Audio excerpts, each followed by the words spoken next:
Welcome to the Social Change Makers podcast. I'm your host, Kalila Denny. I am here to share success stories of social change makers, individuals who are in our community doing great things, returning citizens who have come home and showed us that, success is real after incarceration. So today, my guest is Mr. Timothy Walker. Yes. And I met Timothy through a wonderful lady, Miss Leslie Johnson, Yes. who is just a breath of fresh air. Yeah. And we're going to talk today about what it looks like after incarceration. Yeah. Well, let's talk. Well, yeah, cool. So, Timothy, tell us a little bit about yourself. Let's start with you. I guess your origin story. How you, where'd you grow up, and just give us a little bit of your origin story. So, I'm a military brat. Okay. Yes. What military? What branch? Navy. Navy. My Okay. parents are in the Navy. All right, go Navy. Yeah. They took care of me all my life. I know that's right. But I was born in Naples, Italy, on the base. Naples, Italy. Oh, that is a beautiful place. Yes. I got to get there someday. I haven't been back yet, but I've been close. Austria and Germany. I was close. How long were you there? I have to ask my mother again, but I think maybe 6 to 9 months. I was there long enough for my first words, according to my grandmother, to be Italian. Oh, okay. Yeah, she asked my mom, "What is he saying?" Right. But I don't remember a lick of that. So we can't ask you to speak Italian today, huh? No, okay, all right. They'll be very upset. That's all good. But yeah, enough time. We're over there enough for me to pick that up. Okay. But we came back to the States. My mother's from Pittsburgh. My biological father's from Philly. So have roots there. Yeah. And but made it down to Virginia, maybe 1990 or 91, something like that. I'm still not sure. Gotcha. My mom was stationed in Virginia. Okay, so your mom was the one that was active duty. Both of them were. Oh, okay. Both parents. But when I was more of my mother majority of the time, so we moved down here. Okay. And to Norfolk first, and then Virginia Beach, and then Suffolk. So were you your only child? Raised the only child. Oh wow, that's gotta be hard. I have a little brother. He just turned 13. Like last week. Oh, you just discovered it? No, he's my mother's. My mother Oh, had a little okay, baby, okay. After she retired, she retired at like 38 years old, and she decided, Now, how old are you? I'm 35. 35, and then you got a 13-year-old. So 22 years. Oh my goodness! Wow. She started all the way over. I did the same thing, but she really started all the way over. Yeah. Skip 2 generations. Yeah. But he's, it's a different. Yeah. It's different. You see the differences in our raising, and but it's all good. I love it. Yeah. Then of course I have other, my stepfather. I have brothers from that. Have sisters on my dad's side. So it's just, been, the American way, blended family. I know that's right. But yes, I've been in Virginia, in and out of Virginia most of the time. So. Oh, okay. All right. So a Navy brat. Yeah. How long did your parents stay in the Navy? My mom did her full 20. Full 20? Mm-hmm. Okay. She went in after high school and did her full 20. Awesome. And so very proud of her. She built a house from the ground up, still in it now. Is that the home you guys are at in Virginia? Suffolk, Virginia? Yeah. And I'm in Norfolk. I moved to, I'm in my own place. Okay. Of course. They're still down there. And my little brother is growing up there also. So okay. Went to some of the same schools and all that kind of stuff. So Gotcha. Cool. So you had a pretty cool, upbringing. Yeah. As a child. Yeah. My mom did her job. Yeah. Got to go to the school. Yeah. So went off to Fisk University in 2008. Graduated 4 years later in 2012. Bachelor's of Arts in Political Science. Yeah. And I got my master's in Public Administration from Tennessee State. Okay. So right up the street. Oh, that's great. Mm-hmm. Okay. So it sounds like you had, like I said, a really good upbringing. Mom and dad kind of structure, all the things a child needs to really grow up and, at least what they say to, Yeah, be to be successful, successful. stay out of trouble, The foundation, yeah, the the foundation was a good foundations. foundation, right? Phenomenal. Yeah. So when did things kind of change for you? So there was childhood abuse and that kind of thing, and so and what I always say too is you can have everything, and then some things go wrong, and you don't speak up, and things get out of hand because you try to handle it yourself or think you can handle it yourself. Yeah, yeah. And sometimes hurt people hurt other people, and Right. that's kind of my story. And that's the battle, and so yeah, I had my mom. She took very good care. Had Yeah. everybody in the picture that needed to be in the picture and that kind of thing. But when you hold things in and metastasizes, it becomes bigger than what you anticipated to be, or what Right. you ever think it would be. Yeah. I don't think anybody plans to be in trouble and Right. wakes Right. up one day saying, "I'm gonna get in trouble today." What trouble can I? I mean, Well, some now people there's might. some people out here I do who give got you plans. They got vision boards. They writing it down, making a plan, and going out right, here and being stupid. So, right. yeah, So, but when you're trying, you have your goals and all that, and you're still dealing with things that are undealt with. yeah, That's my story. yeah. And Okay. so it definitely got me in trouble. I got in trouble all on my own. So it's not a blame my parents type of deal, or they Right. did something. It was just it was all me. Gotcha. Gotcha. But they've stuck with me, and they've been my Yeah. support.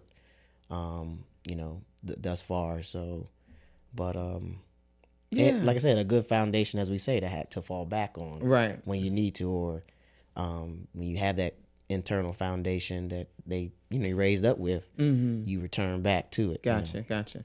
So paint the picture for us as to, I guess, the moment where your life changed.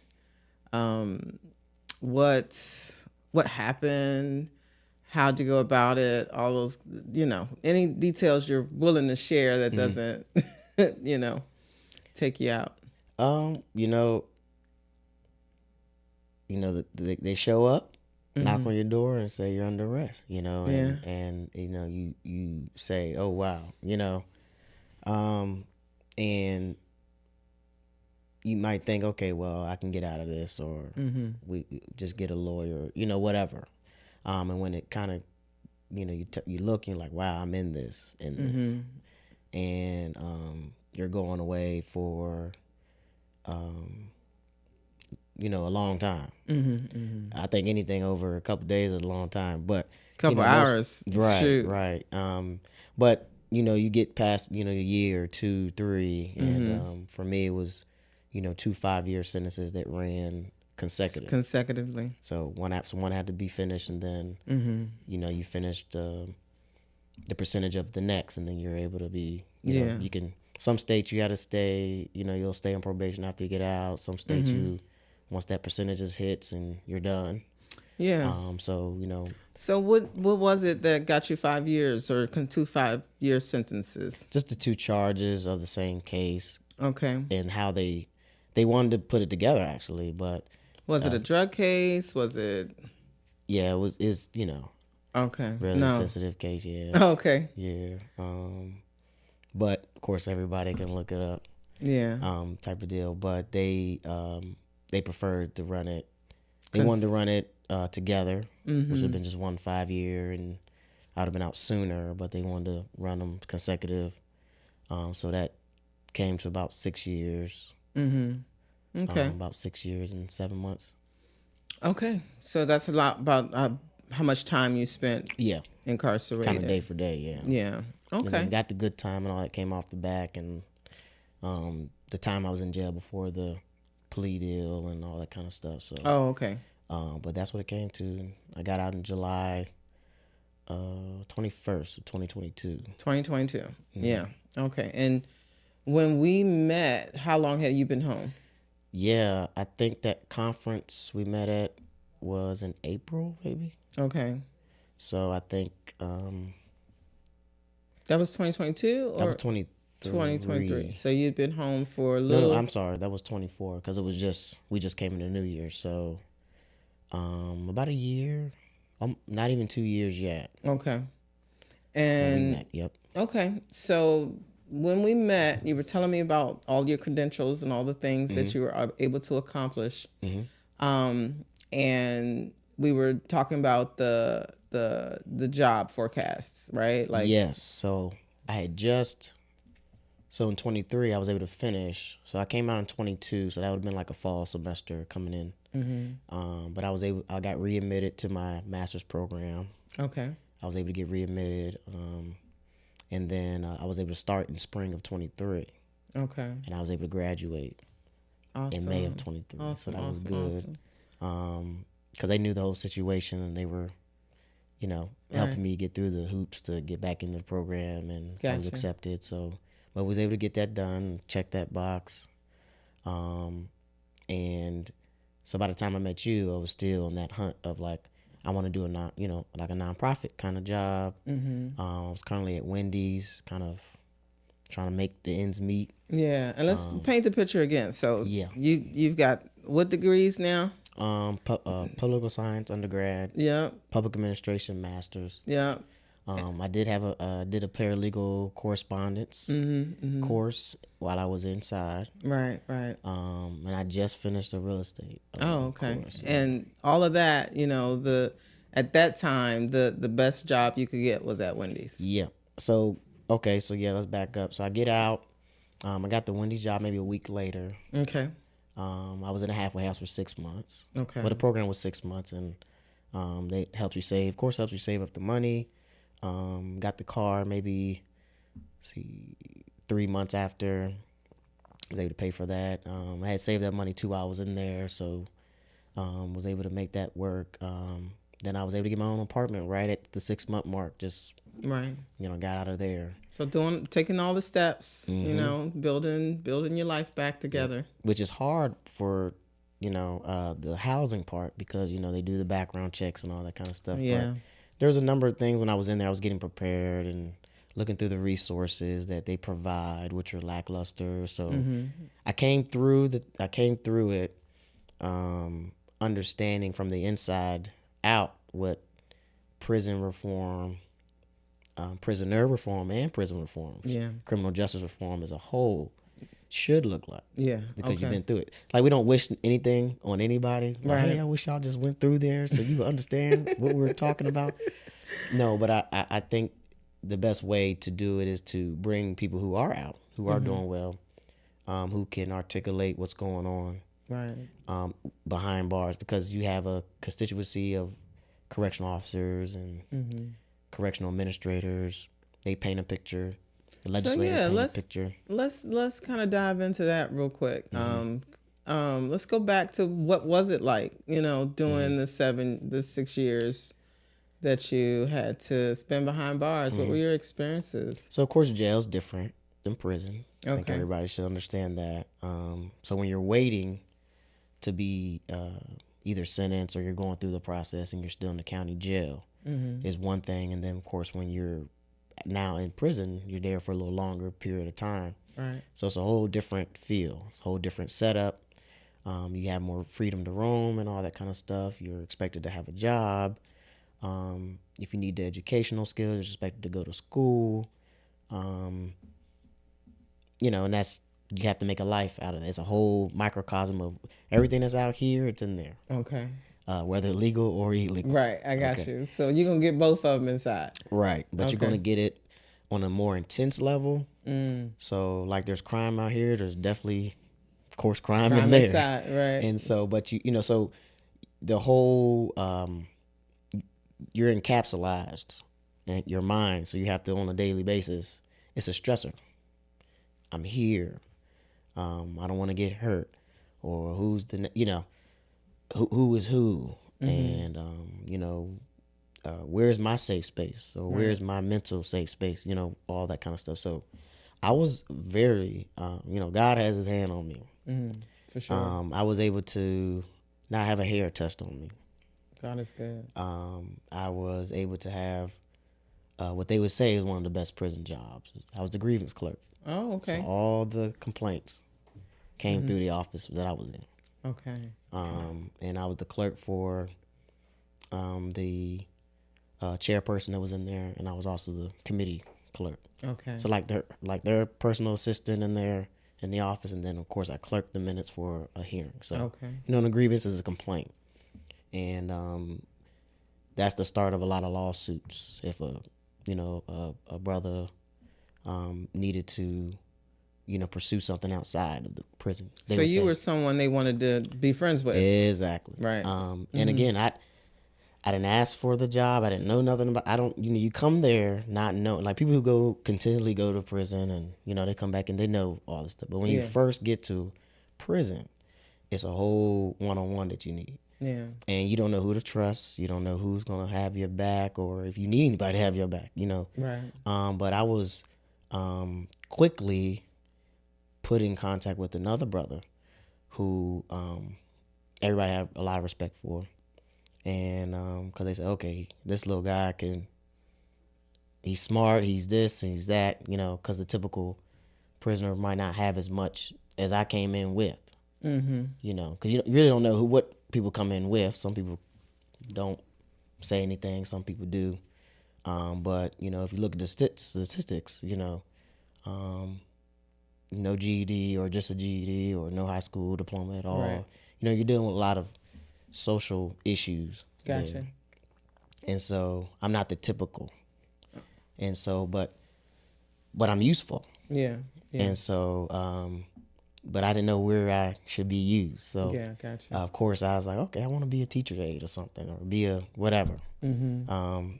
I can work with my hands, and not too, messed up about that. Right. But if I could use my brain, which is very needed, keep it. And I think everybody should be using their brain. Right. Because if you don't use it, you lose it. You really do. You really do. You really do.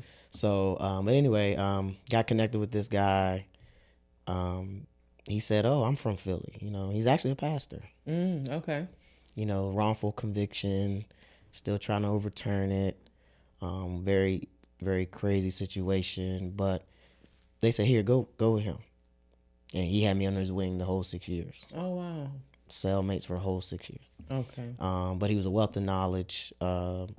Kept me out of trouble. Kept the trouble away from me. Yeah. And they respected him because they know he was real. He was true. Yeah. And he know how to speak their language. And of course, he has his doctorate. He got his doctorate from behind bars. Wow. Of course, he had his divinity degree already, and all the other stuff that comes with being a preacher. And he was very Afrocentric. Okay. So, and he was an older guy. And so he gave me a lot of wisdom, a lot of knowledge. And so, and he's trying to fight his way out too. I'm about to say, do you continue to? Oh yeah, just spoke to him a couple days ago. Oh, okay, great. So, he writes, he writes pretty frequently. Okay. And he wrote a book, and I'm editing this book for him, and so there's a lot going on with that. But he helped me get through. Yeah. I didn't have to worry about much. Good. And after my worth was discovered by staff, administrators, and of course other brothers, inmates, it was established. And so people go, oh, you need to know him. Yeah, okay. So that's why God will use your talents and your skills. That's right. To even in there. Yeah. And so I was able to had that job the whole entire time. Yeah. Well, that's phenomenal. So you remind me of Dr. Garrett's story. I'm not sure if you're familiar with Dr. Garrett. I think we met. You probably met him at the conference. If you haven't met him in any other setting, he was there. He's also been on the podcast. He's a friend of the podcast. He talks about his story, how he was able to use, like you said, use his brain, get his degrees. He took the time to use the time to better himself. Yes. And he was able to accomplish a lot while behind the walls. So and that's a really and they don't have the outlet for that. It's like you almost have to do it on your own. You have to. Or you don't do it at all. But I think that's where the reform could come in. There's guys that will resort to the gang violence or resort to doing nothing or resort to whatever, because they don't even care to create the environment for. And then when you start to see something like they started college classes there, I think 2 HBCUs, or at least one that started before I got there. I think Lane was coming in. Lane College was coming in. So I was in Tennessee. Okay. But Lane College was coming into the prison and doing classes. Yeah. And the guys, you would see them light up, you know, when the signs went up on the wall, like, hey, you interested in this and that? And some of the guys you probably would, on paper, say, oh, he's not going to be. Yeah. But you look at them and they signing up and they're going. Yeah. So again, that just shows you can create an environment where things can, you know, grow and build, or you can create an environment where everything dies. Yeah. And I think the system as a whole will write off those kind of opportunities for that. Yeah. So for guys that just, like me, I always had an initiative. I was always inquisitive. I was always like, okay, how am I I gotta stay, you know, moving. Right. And so, and then of course I had my own computer. Like, you know, I was able to, the grievance clerk had this computer. So I kept my typing skills up. Right. I just needed to do things to make sure I didn't let this go to waste. Right.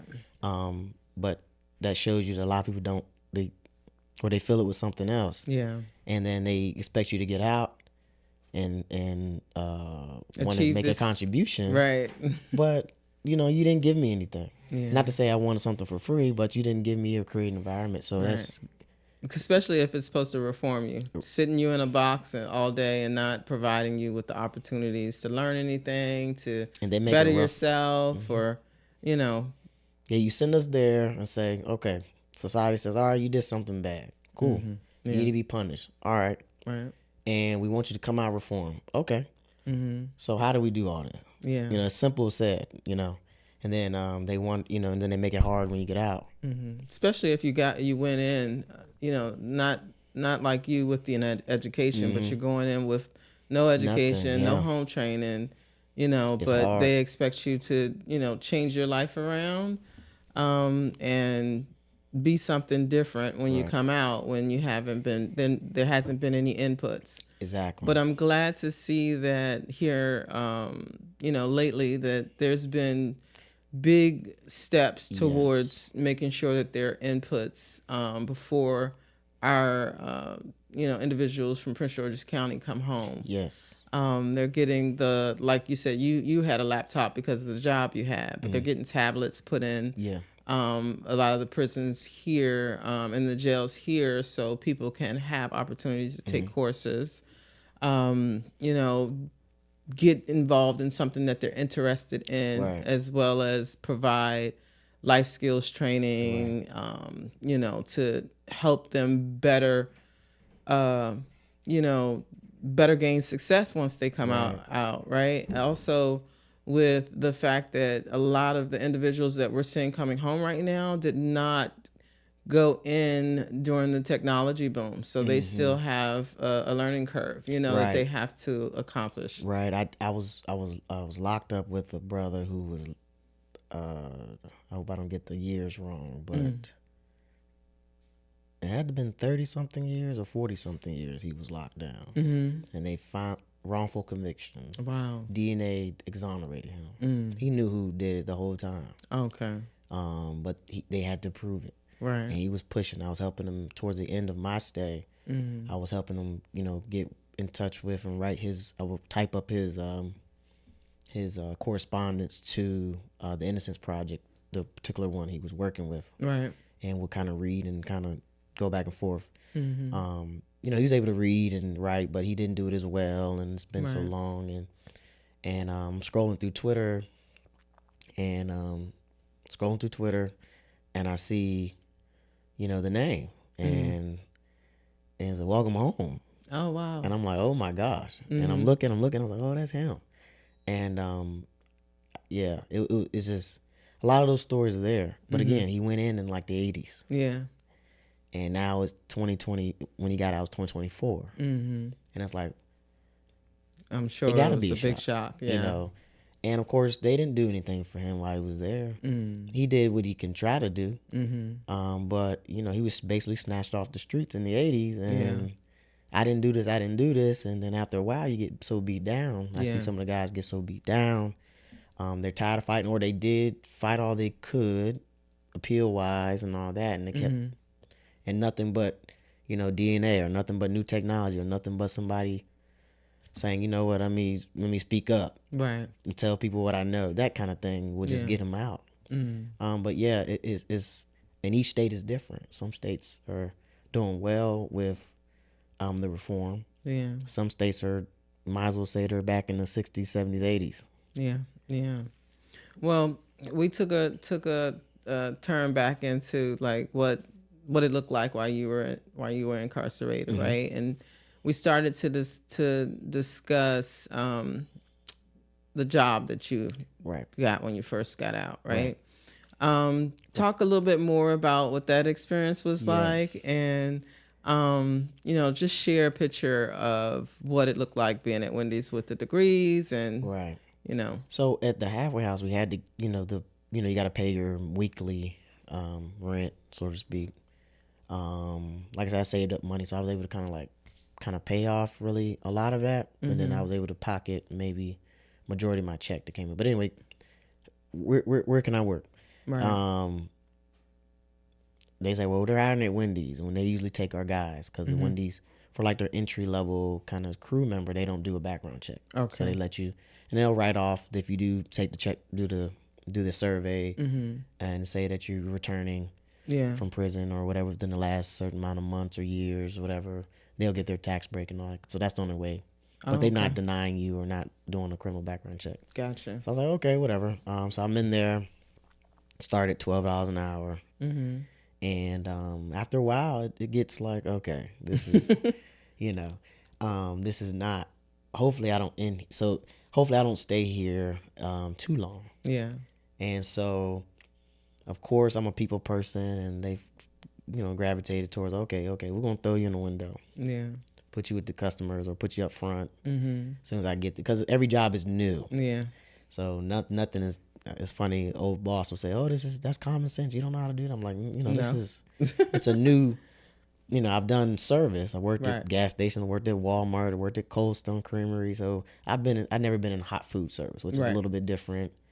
You got different metrics that you have to stay by. So it was adjustment. But I was able to adjust because I've always been able to adjust. Yeah, awesome. But anyway, after a while, I'm like, man. But I was able to finish the degree that following. So I started in August of 2022 at Wendy's. Learned it, and I was like, all right, I want to move up. And they only had, but for like shift leaders, they would do a background check.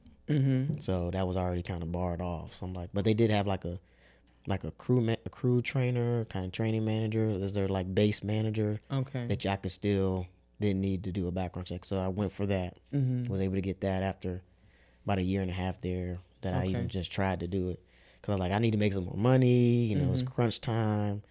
The rent was owed. I was going into debt a little bit, trying to make ends meet. Yeah. Chasing checking account bonuses and trying to do everything that I could until I find that next job. And so I was always looking for a job. Yeah. And carrying your resume with you everywhere you went. Pretty much. Pretty much. And so it was funny. The city of Norfolk actually, I said, let me just see how far I can get with the governments, federal, state, and local. So I just tried with Norfolk and found some stuff. I was like, okay, it looks like I qualify for that. But I got a call back. And got a call back. I was like, okay, wow, all right, cool. Well, I got a call back first from the state district court system down there for a clerk position. Okay. It's literally the same stuff I was doing while you were as a grievance clerk. Yeah. Gotcha. They called me in for like a first round interview, so I thought that's nice. Didn't get the second interview. I was like, all right, cool. Then I got called in for the Norfolk interview. Okay. And for like a parking supervisor or something like that. Okay. But they loved me. And here's where the story gets interesting.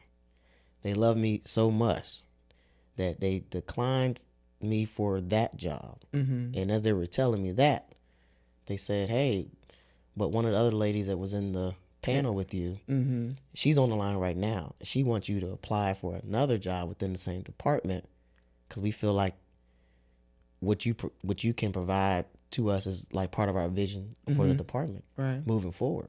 Wow. And we're not allowed to do that. We had to get permission to kind of tell you to go ahead and apply. But go ahead and apply, and here's my number. Tell me when you're done. Oh, okay.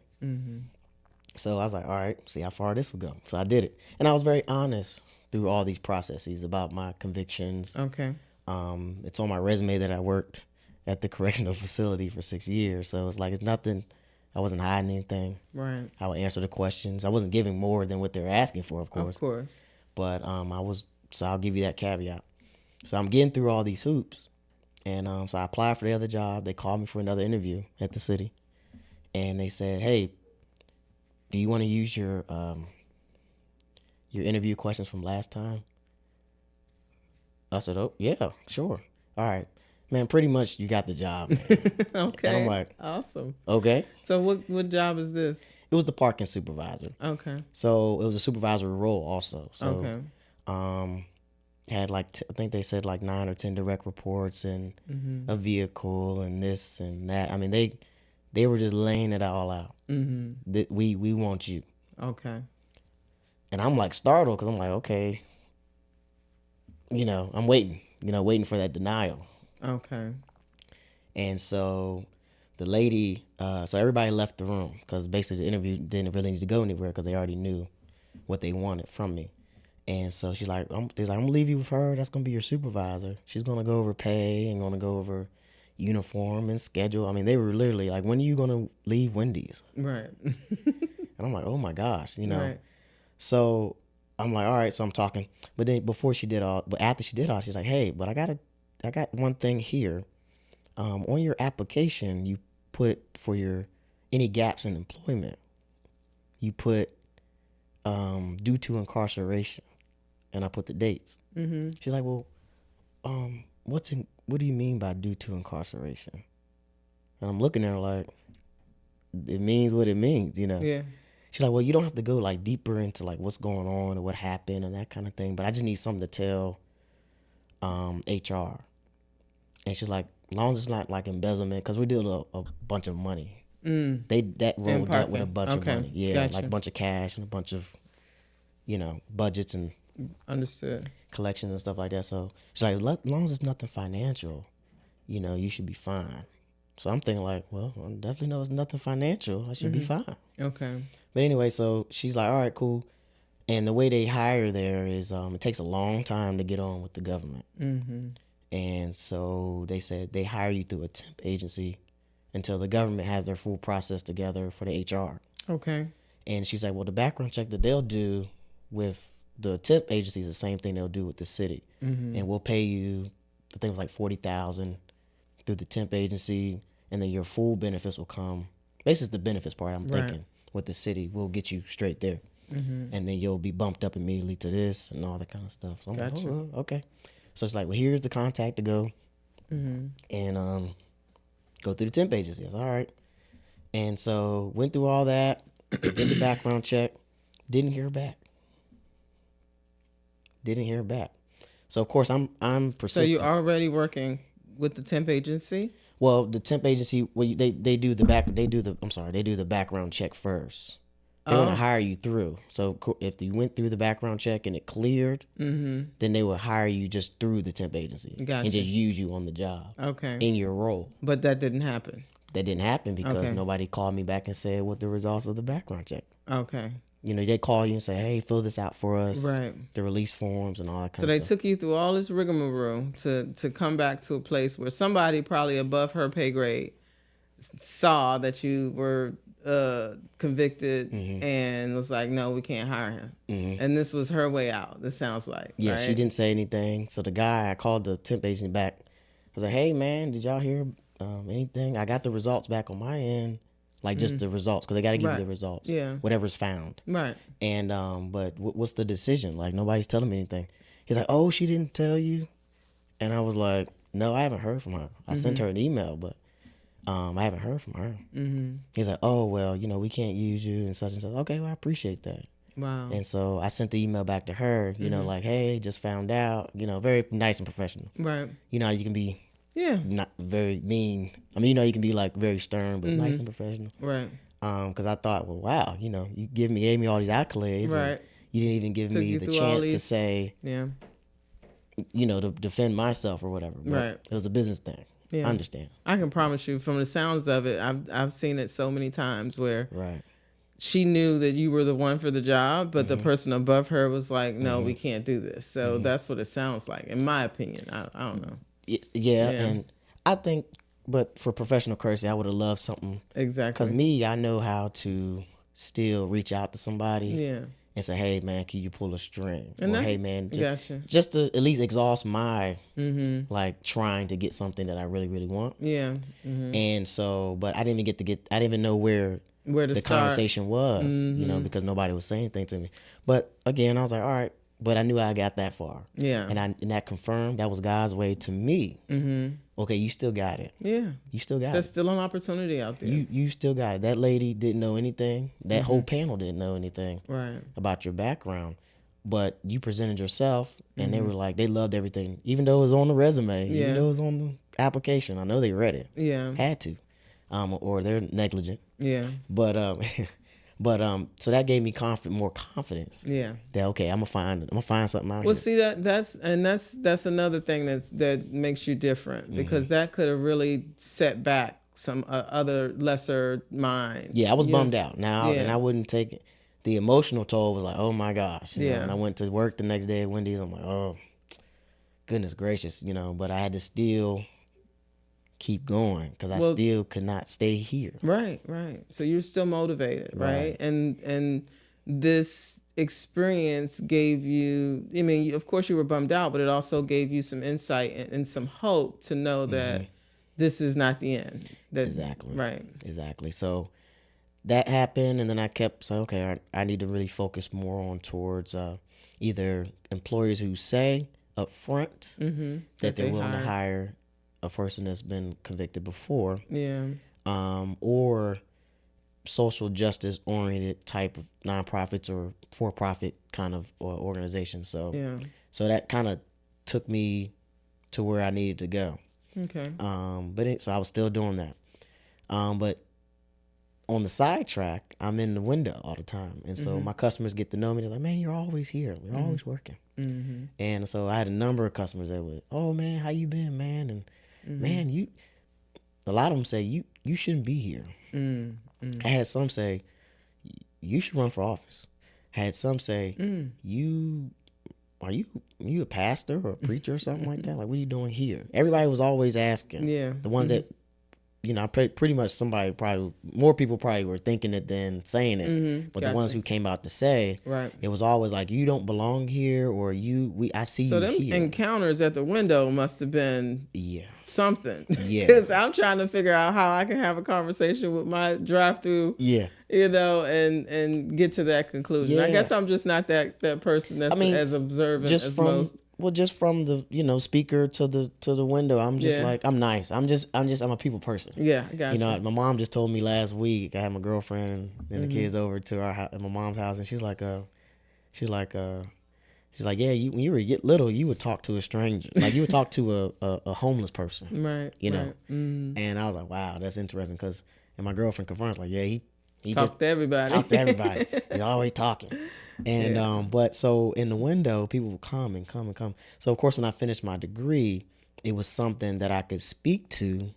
That was, I'm a recent graduate. You become a recent graduate, so people open their ears, and so a lot of people say, oh, you know what? I think I might have something. Here's my card. So I started networking through the window. Oh, wow. Okay. And I was really scared of the window at the time because, like I said, they're pushing you, get you out these seconds. Because they want them cars to move. Right. That's why I'm like, how did these conversations happen? Right. But, okay. So I was getting my conversations in and all that kind of stuff. And I'm like, hey, well, just pull up and I'll come out there and get it. And so I did that a lot.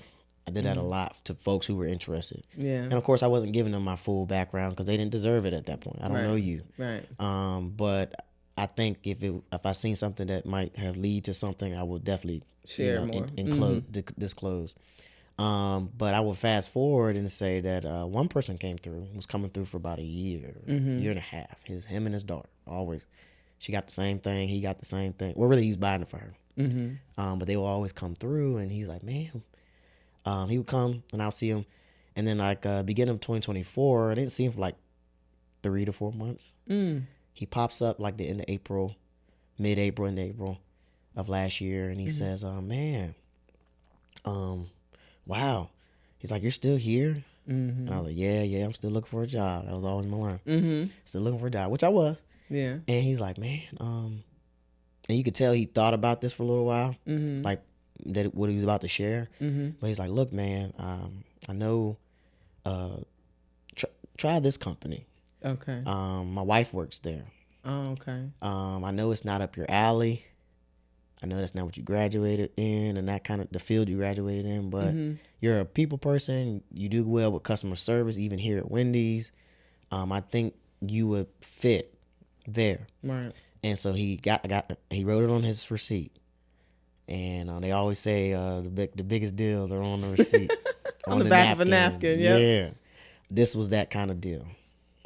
So he says, he wrote on the back of a receipt what the company was. And I was in a rush that day. I was like, oh, thank you. I appreciate that. I'll look at it. And I put it in my pocket. I don't know what day that was that week, but I just remember on a Wednesday early morning, my nights where I'm like, man, I need to finish this, update the resume. It was, because I was working long hours at Wendy's and working multiple locations and just trying to make ends meet. But I still had to find the time to like get out the rut. Right. And so if that meant, having 3 or 4 hours of sleep and trying to make it work, that's what it meant. Right. But anyway, I was up one morning. I was like, man, let me check out that company he was talking about. So I looked it up. And you had to make a profile, of course, before you apply to a position. So I did that and uploaded my resume and fixed all the stuff and applied to 3 positions. They were open around the company, like different sides of the company. Pretty much every job I applied for, I read what it said, but I was like, I don't know anything about this stuff. So I hope they don't ask me any specific questions about this stuff. And anyway, applied. I was done. Fast forward. That was a Wednesday. Fast forward to Sunday. I'm at church. And I usually go through my phone. I'm sitting down and went through the emails. I usually clear my spam out, just little tidy up stuff. But this day, I scrolled through the spam file and seen the domain name for the company. I was like, is this the company I just applied for? Like, why is this in the spam? So I looked at it. It was actually them asking for a phone screen interview. Okay. So if I would have pushed delete all, that would have been gone. Right. Okay. So I'm like, oh my gosh. I'm looking at it. I'm like, oh. So I know they're not there in the office on a Sunday, but I quickly was like, hey, sorry, this went to spam and yada, yada, yada. I'm available. Yeah. Monday, Tuesday, I'm available for Right. it. So I'm like, man, I hope they get it and contact me back. And so she did. She called first thing Monday morning. She was like, hey, are you available tomorrow? And Tuesday morning about 9 or 10, whatever it was, I was like, yeah. You weren't you gonna make it available? Yeah, definitely. And luckily, I was working more night positions, so like 2 to close, that kind of stuff. So I had I would sleep or I would pick up a shift at another location in the morning and then go to my home store in the evening. And so, but anyway, I was like, yeah, I'm good. Let's do this. And she's like, you don't have to come on camera or anything like that. I was like, no, I'm good. Just give me send me everything. And she's like, okay. So we did the interview. She's like, well, it seems like you're a good fit for this. So the next step is, to recommend you for a panel interview. Now, if we recommend, it was only one person. It's like if they like you enough, because I guess you presented me to somebody, or her recommendation would be for a right. But if they're cool, we would like to move through with a panel interview. When will you be available? I said, look, the job I'm at now, you don't know your schedule for next week until like the day before. So I don't know what I have next week, but this is what I have this week. I only have Thursday and Friday. It was on a Tuesday. And she was like, well, I said, let's shoot for Thursday, around the same time in the morning. And she was like, all right, so this is what I'll do. I'm going to let them know Thursday is the day you're trying to get. If it's too early for them, they can't get anything together, I'll let you know. But if not, let's just set it for that date. I said, perfect. She came back, emailed me, said Thursday panel interview. Thursday morning, had the panel interview. It's like 3 or 4 of them. And going through the whole interview, they're asking me a lot of questions, and I'm just giving them whatever. They have my resume in front of them. You know, they didn't ask about any. I think they asked about any criminal history on the application, because that's the other caveat that the city of Norfolk didn't either. A lot of them banned the box. Okay. A lot of companies either banned the box or like states have banned the box. Right. But of course they can ask you later on if they want to offer you a position. So that's how that happened. So same thing with this company. They banned the box. But I'm like, all right, cool. And they're like, man, we like you. We don't hear from like if you don't hear back from the lady that, you should hear back something from the lady that interviewed you first. But if not, they were really happy. Okay. You're going to hear from me if you don't hear back from her. Okay. From any, that kind of thing. And I was like, wow, okay. I feel like I do my job. I mean, I do what I do. I don't think I'm going above and beyond. I'm just being yourself. Being myself. Yeah. So I was very comfortable. It resonates with a lot of people. Yeah. And so they were really impressed. And I'm like, man, or is everybody that's interviewing now like it's not overwhelming? It's so underwhelming. Right. I don't know. I mean, there's a whole generation thing right now about interviewing skills and all that. 100%. I definitely know. So anyway, I'm like, all right, well, that's it. Go to work. They come back through. The guy that recommended me to look into it came back through. He brought his wife this time. Okay. I just think she was available at this time. It wasn't like they coordinated anything. Okay. So I was like, hey man, I just had a panel interview this morning. And she's like, well, here's my wife. Here's her name and all that. And she's like, who'd you interview with? And I think I only remember like one or 2 names. She's like, I know them. Da, da, da, da. And she was like, well, look, what's your name? And I said, Timothy Walker. And she's like, okay, cool. Here's my card. And so he was passing me a card. And he's like, look, man, don't give out the card or the number, because I think her personal number was I think like the cell number, maybe the work cell number or something. Okay. So I just don't, kind of publicize the card that you don't pass it out. I said, okay, perfect. Yeah, I'm really confidential. And but again, I took that straight in my pocket. Straight in my pocket. And I said, I'll look at it later. And so they're gone. And I get home late at night, emptied out my pockets, and I took out her card, and her card said she's the senior vice president. I said, oh, Lord, have mercy. Okay. So I've been serving the husband and the daughter this whole time. Yeah. And I'm like, oh, my gosh. But I already got far in the process, so it wasn't like, she influenced it or anything. But so like, man, all right. So fast forward 2 weeks later, I get the email. You've been offered the position. Awesome. So I'm like, oh. Now, what position is that? So I'm a customer service representative. Okay, gotcha. With CMAC Gym. Okay. And it's the 3rd largest shipping company in the world. Oh, my goodness. And I'm at their U.S. headquarters. And so the lady is over the whole United States for her department. And so I was like, wow, okay. All right, cool. And they said your start date would be this date. This what the salary's gonna be.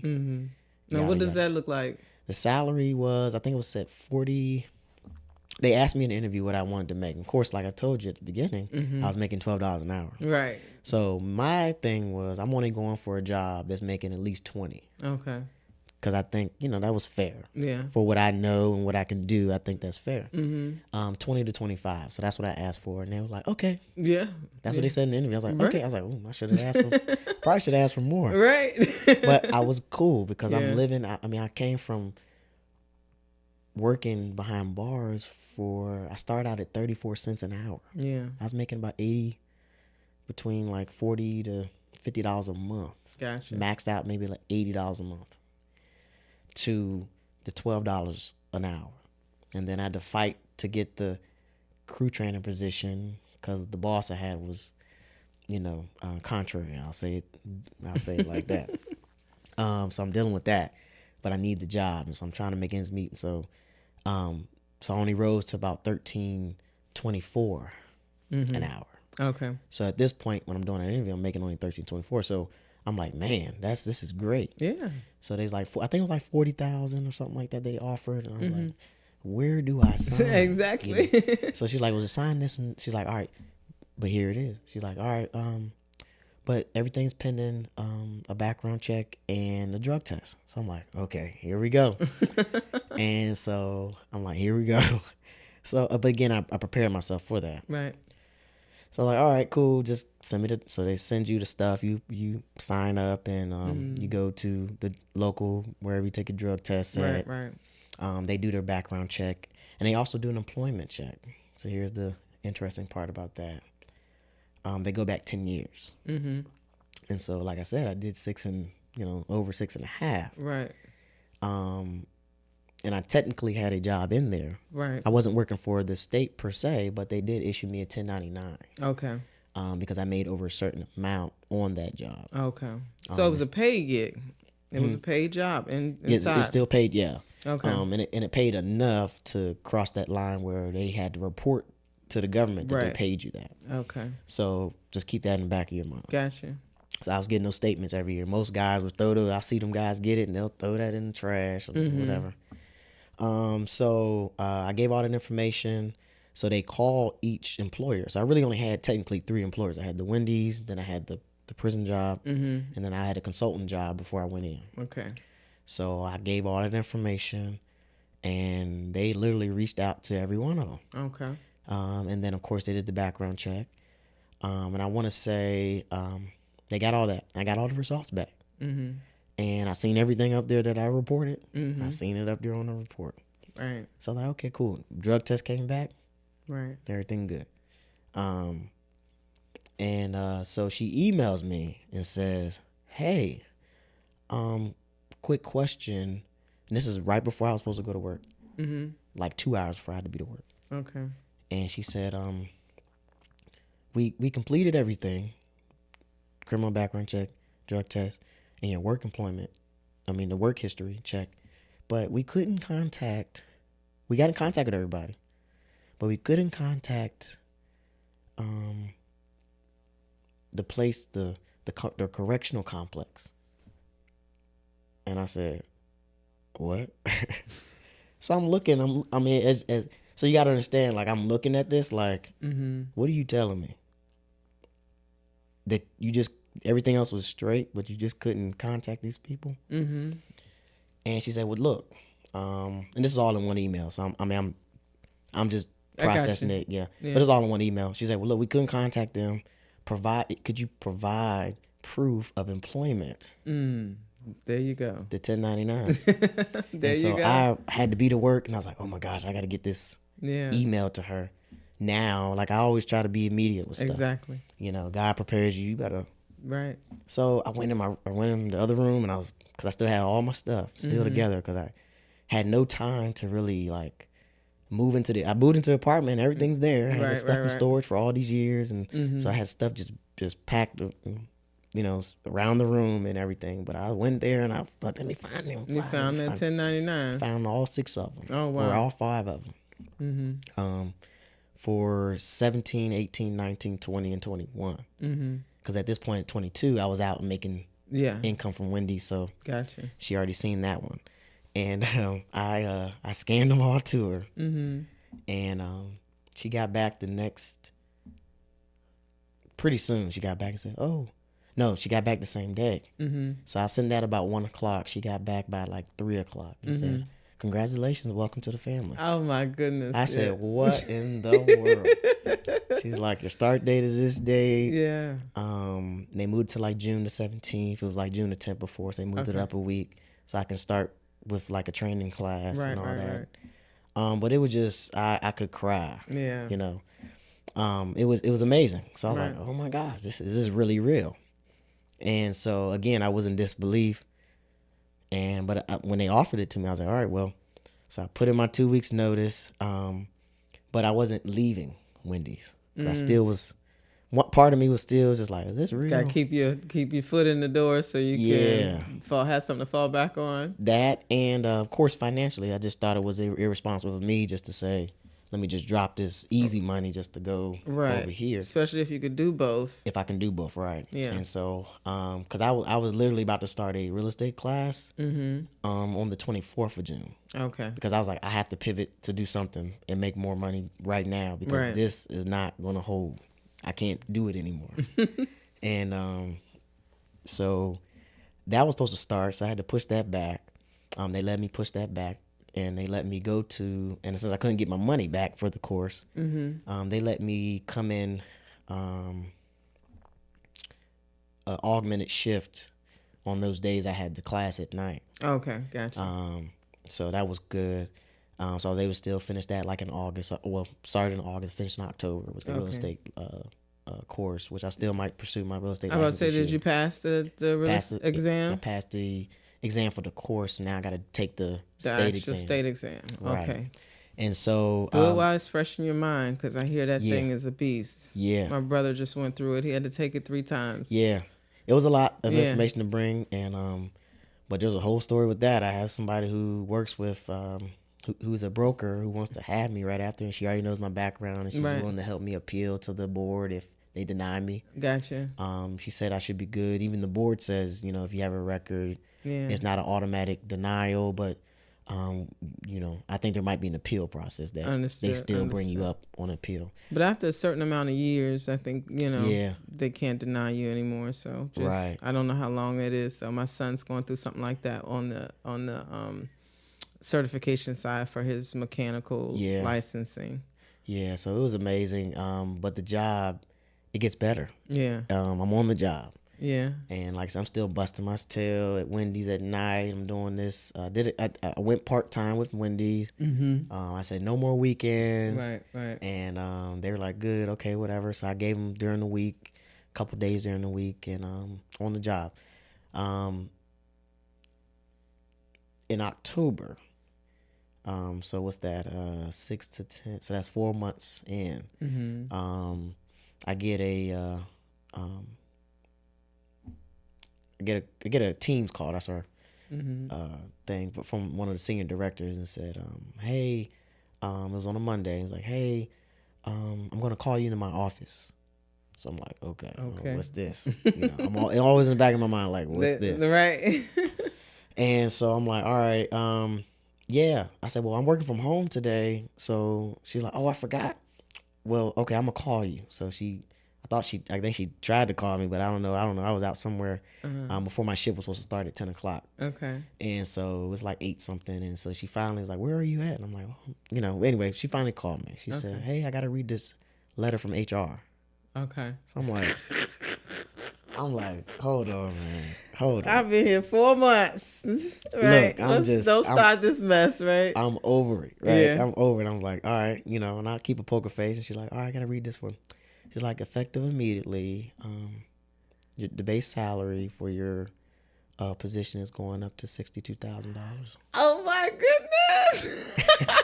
I said, 60 what? She's like, yeah, 62. 62,000. You go from 40,000 to 62. That's life changing. So it's like 40. So with and I have a 5% differential because the shift I work is like not the shift that everybody wants to work. We open from 8 to 8. Okay. Any shift from 8 to 8 is good for me because I came from working and closing the store at 12, 10, 11, 12 at night, 1 in the morning. Yeah. So I'm working from a 10 to 7 shift, so they give you 5% differential for those hours. Okay. And so, but with that differential, that's really like a 65-1 in that range. So it's a little bit higher. Gotcha. But I was like, what? She's like, yeah, I know you only been here a hot minute. And she's a sister too. She's they're all good. Down to earth people. Yeah, good company culture. Gotcha. They're based in France. So they have that European mindset of term with the relationship between the employer and employee. Yeah. Which is totally different from, it's crazy, it's totally different from America. It is. Yeah. And they treat you better and paid time off. I mean, I got the whole benefits package. Wow. It just was a whole shift. And it was something that came through the Wendy's drive-through. Right? And I keep saying everything I've had so far, the network has grown from the Wendy's drive-through. Yeah. Is that where you met Leslie? No? So I met Leslie So of course we share an undergraduate. We went to the same undergrad. That's right. Of course, That's right. She did tell me first. that. Yeah, of course. She's a little bit more wiser than me. Right. But She we did were tell on a me that. call. We were on one of our monthly, and so we're from Virginia, and she's up in Maryland. And at the time, the Washington Club was representing the Washington D.C. Club was representing or having members from Maryland and Virginia also. Okay. So it didn't have its own club. And so we're on our monthly calls just routinely. And so what they do is they always say, as an introduction, they say, hey, just say what your name is, the class you graduated, what your degree was in, and what you're doing now. Yeah. So me, of course, I'm like, all right, yada, yada, yada, class of yada, yada, yada, political science. And I'm currently looking for a nonprofit. I'm looking for a job. Yeah. In the nonprofit world. So this particular day I said that. And on one particular day, I guess Leslie was there. And she, towards the end of the call, and the call goes from like 2 or 3 hours. You know, it's just one of those. But you're amongst people that y'all share something, and so it's a long call, but it feels so short. Yeah.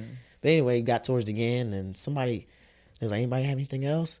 And Leslie spoke up. She said, "Hey, who was that young man that said they were looking for a nonprofit kind of job?" And I said, "It's me, such and such." She's like, "Well, give me your email address, or I'm gonna give you mine, and just contact me right after the call goes, the Zoom call is done." I said, "Okay, cool." And so, of course, when I hear anything, I'm like, I'm doing it. And so when she emailed back, I went to just read it. And she's like, well, send me your resume, send me what you're trying to do, what your idea. And she signed off.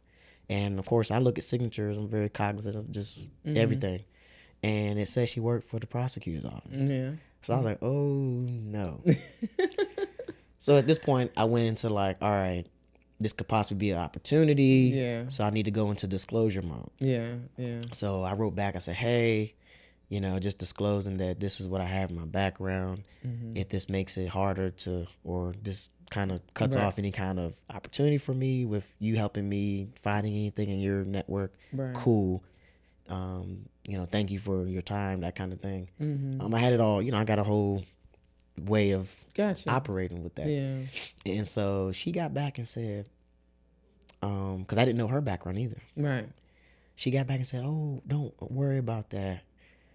We think we can, basically she said, we think we can find something for you.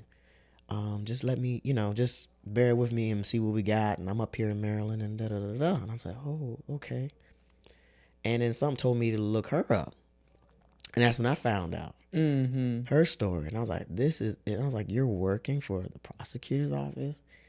Like, what kind of criminal justice reform is going on up in Maryland that is like, but that's what also confirmed to me that every state's different, which I already knew. Yeah. But it confirmed that these are just barriers that somebody could push a button and bring it down. Yeah. And if a person can get hired by the same office that prosecuted them, then what are y'all really doing? Because you see something in her, she still has a law degree, she still has this, she still has that. You say, here, yeah, come here. You could be useful here. Exactly. Not, you have a record, so I'm sorry. Yeah. Now, and I get it, certain areas, they do have to be a safeguard to whatever's going on. Yeah. Whatever if it's kids or if it's the bank and you rob the bank, of course we're not going to put you the bank. I mean, stuff makes sense of that. Gotcha. But this country just does this wrong. Yeah. By having a blanket bar across the board for a lot of stuff, or they make it so much harder for you to do it, to reintegrate back into society. And the job is key. If I didn't have the Wendy's job, I wasn't able to get the car, I wasn't able to get the apartment, and to lead to all the other stuff. Yeah. Because you need money to survive. That's right. And but when you block people from the most important kind of source of that, getting back on their feet, or you give them or you give them just enough. Yeah, meager. Just a little we'll give bit. you these type of jobs. Yeah. And that's a lot of things I was saying too. So it just reinforced in me like why I want to be so gung-ho about like prison reform and Yeah. criminal justice reform, and so I kind of had my eyes set on that. But I've now But remember, look at God. yeah, Look how God put you in position. He put right, you in place right, to take you from where you were to where you are right, now, making $65,000 yeah, a year yes, because you decided to speak. You speak had to up, say yes and say hello to the person in the mm-hmm, Wendy's drive-through. mm-hmm, That's one of the key things. Like you said, the generation today, they don't even open their exactly, mouths, let alone know how to do a job interview. exactly, So being the people person that you are and being able to, open up and say hello and, ask for what you want, mm-hmm, in life, God has just blessed you mm-hmm, tremendously. So I'm eternal. I mean, it warms my heart to see that someone of your stature who mm-hmm, has the degrees, who has the education, who just wants to better themselves, mm-hmm. that God has put the people out here to say, hey, we got you. And countless others around me. Like Yeah. I've always been a helpful person, so that's not been the thing. But now it's Yeah. like, okay, But it just shows the yeah, humanity of those yeah, that are around us, right? yeah, and it taught me how fragile humanity is. When you're in there, you see all types of things. Yeah. But I've seen grown men just cry Yeah. like babies. They might have lost their mother. They might have, Right. or they had a difficult conversation on the phone. Some of them living their life through the phone, or they're Gotcha. trying to parent through the phone, or whatever. Or they got denied for a visit, or they got denied parole, or they got denied. They go to their mother's funeral, or Yeah. whatever, or they got married there, but they can't really, you can't really be Yeah. a marriage, That's right. That's right. because your significant other's on the other side, or Yeah. there you just see the fragility of Yeah. us, and that the stuff that's not free. I mean, the stuff that is free, the stuff that there's the Bible say there's no law against. Right. Um, that's what people want. Yeah. And some didn't have love as a child. Some were just, so you see like all the behaviors. It's like when I said at the beginning, it's just as that everything is a microcosm in there of the real world, Yeah. but just a little bit more intense.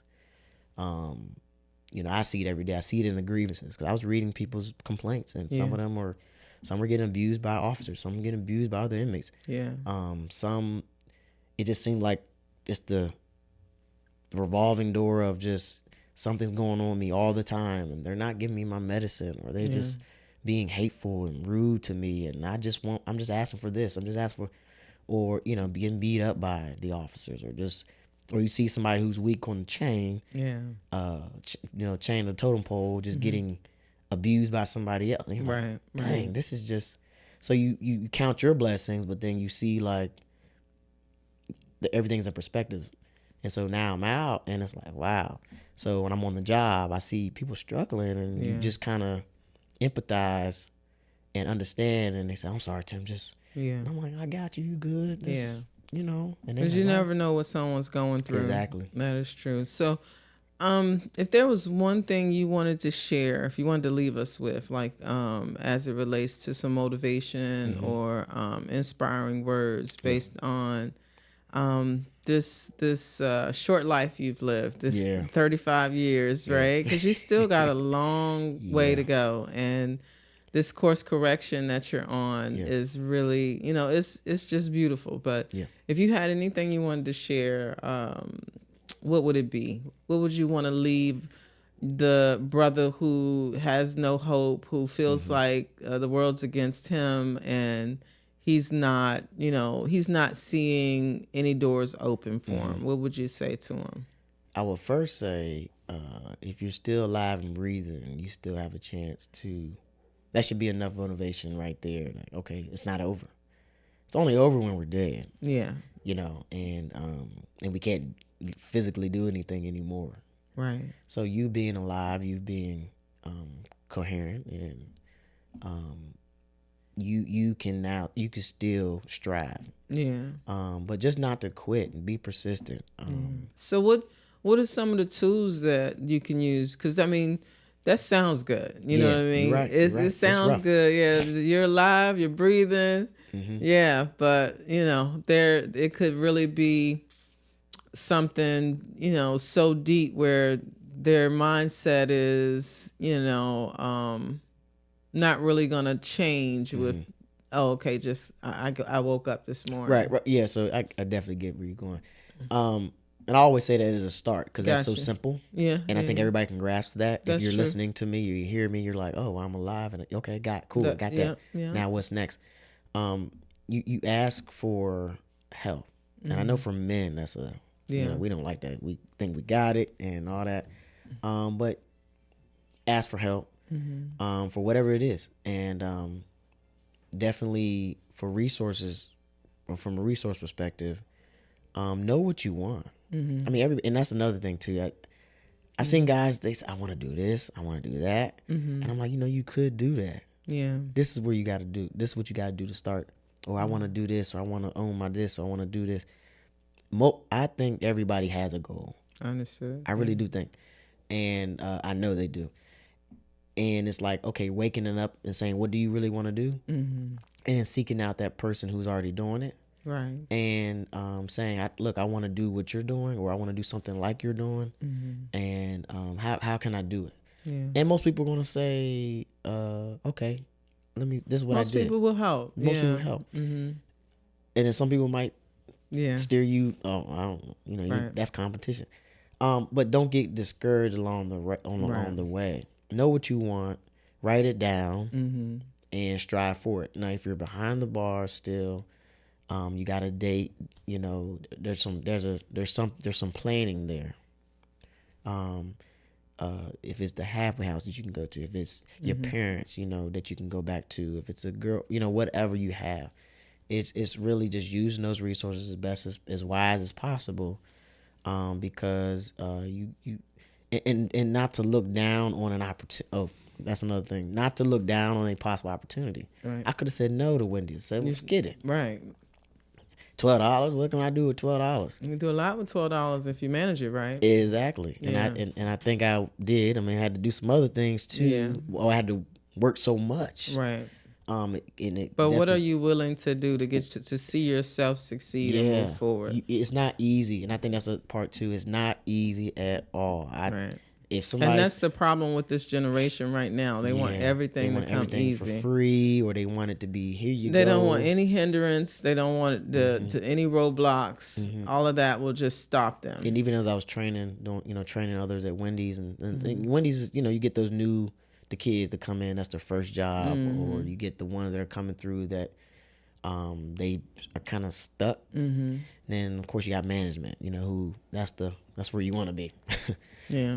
But they were always, man, I want to do this, I want to do that, and I tried it, but it didn't work out. So I was like, well, did you try it this way, or did you try it that way, or did you flip it upside down? Did you turn it to the side? Right. And most of them say, no, I didn't do all that. I just didn't want to mess with that thing anymore. And really, the younger they get, it's like, oh no, whatever.